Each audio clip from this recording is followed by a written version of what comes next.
Hello and welcome. My name is Tim McCracken. Today's Crypto Insights, Truth and Reality. In the studio, I've got with me Gary Lloyd from Borderless Wealth. How are you today, Gary? Doing fine, Tim. Nice to meet you again here. Yeah, good, good, good. Now, I know I can pick up an American accent. Do I have your permission to pick on the American dollar? Absolutely. Knock Absolutely. So yourself out. let's have a look. Let's see what we see. Bitcoin has no top. Fiat has no bottom. Tell me what you see here, Gary. Well, it's quite speaks for itself if you look at the curve on that thing. Yes, that fact is we in the United States we just can print as much of this stuff as you need anywhere in the world. In fact, so they say if you want to have the most powerful currency in the world, just make sure everybody can have it. That's it. So that's why we just run a constant printing press day and night. And Yeah. that's why we're so far in debt. What are we, 34 trillion right now in the hole? So that's why Trump Okay. has stepped in now with with endorsing cryptocurrencies to try to balance the budget again, and he'll do it through that route. Certainly Yeah, will. so just as quite here's the paradox, right? So the American government can print as much money as they like, but if you and I printed it, we'd get locked up for being counterfeiters. That's it. So Yeah, is the we're the US world's government, largest counterfeiters. well, Hmm. 100%. But have a look at here. It all started 1910 when the US Federal Reserve, the biggest crooks and financial criminals on the planet, was formed. What do you think Yeah. about that, Gary? Also, Tim, the other thing is one of the major downfalls with us with the U.S. dollar is when we actually in the early '70s went off the gold reserve. That means we had nothing really backing the U.S. Absolutely. dollar I'll anymore. come to that because what happened is that FDR made an executive order making gold illegal. That was sort of just before the World War. Remember, the Americans had to hand back all their gold. And Hmm. then we had the Bretton Woods. They established the US dollar as the world's currency. By then, it was down to a value of 20 cents in the dollar in 1970 as it was in 1910. Hmm. Then good old Nixon. Bring us in on that one, Gary. Well, old Tricky Nick, they used to call him. Okay, he Tricky just thought Nick. he just thought, well, uh, let's in order to fuel what we had going on during that time, and that we were involved in the Vietnam War, so we had to print more money at that stage.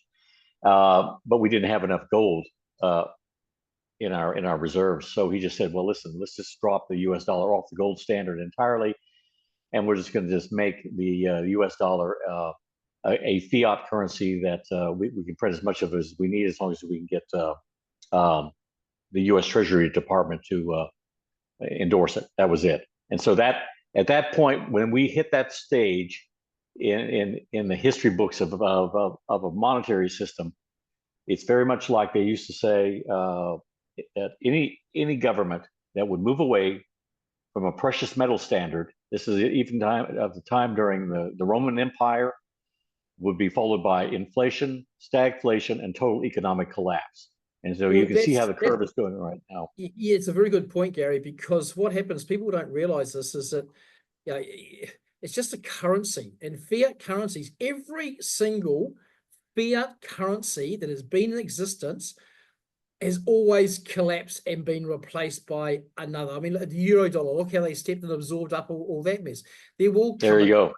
but here's a kicker, right? This is what hasn't collapsed, and it's being coins. The original gold coins are still, in fact, they're worth so much more than even though we're just gold today. But let's have a look at 2008, the global financial crisis. Gosh, funny how Bitcoin came into existence, right? Came into existence in 2009. And now we've got this 4-year cycle of MEM2 money supply. And the money is just getting more and more printed, it's getting less and less. And that's down to about 6% back then. I think at some stage, the American dollar is not going to be worth the paper it's written on. Well, it really it's cost more to make an actual U.S. note than it is what it actually it's just ink on paper if you think about it. All right, and Exactly. yeah, there's nothing backing it. All right, it actually costs more to print it than what it's actually worth, and that's true. And that's what. And the And other point, when you go back and say, and we are the largest counterfeiters in the world. If you're not backing your currency with anything that is tangible or real or of intrinsic value, then you're just, and you can print as much of it as you want, and you make sure that everyone around the world can have it. Isn't that just counterfeiting? It is counterfeiting. Oh, absolutely. And fraud and a whole lot of other things. Now, one of the things, I don't know how this is going to go through with, I know that the Democrats were trying to get the CBDCs, right? The digital American dollar. I know that Trump was very anti against that, because what happens in that coding, it's written they can freeze it, they can take your money out of your account if they think that you're buying too much chocolate or you're not buying Bill Gates's beef, they can regulate it, right?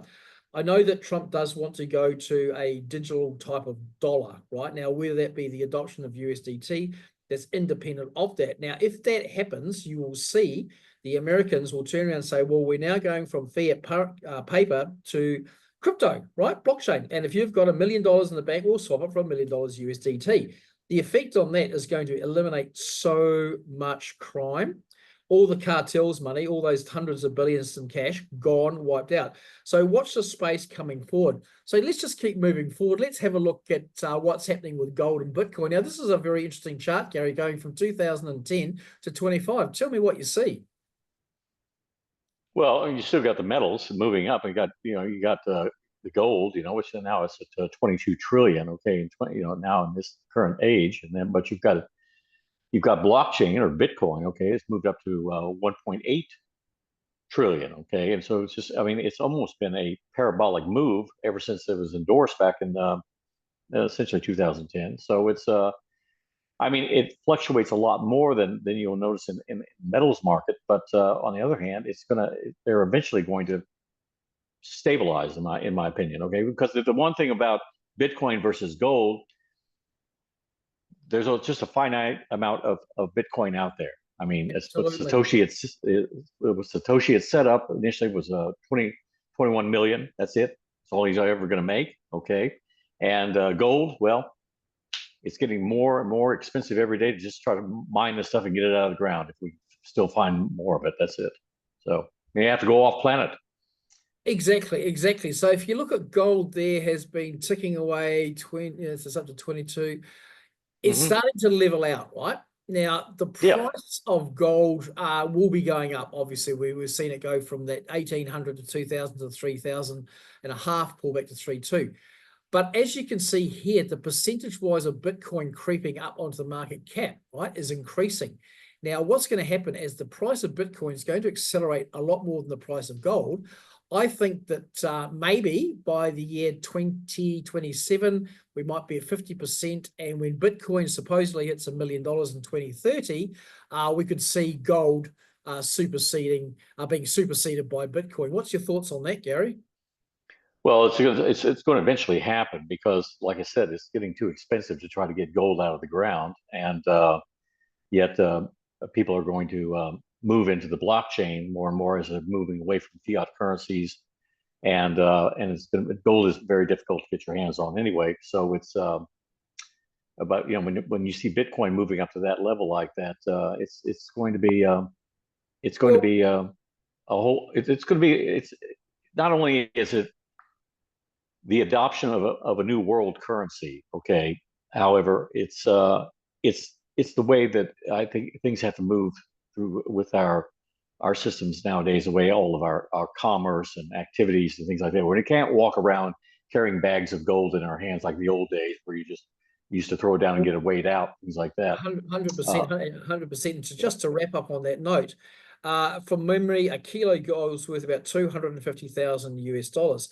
So you try and stick 4 kilos of gold in your bag and walk it through to get on a plane to go somewhere. It ain't going to happen. But for Bitcoin in a cold storage wallet, right, you can walk hundreds of millions of dollars around of crypto compared to gold. So today's been very, very insightful. If you'd like to request the insight, please send us a text there on WhatsApp. And once we do that, we are a new channel. We really appreciate your support. We are educational. This is non-monetized. Myself or one of the team, we'll actually be in touch And when you subscribe, text subscribe to our WhatsApp number, and you will get at no cost to you to the value of $232 and how to create a passive income with cryptocurrency. So that's all from Gary and I today. Thanks a lot, and we both look forward to seeing you very, very soon.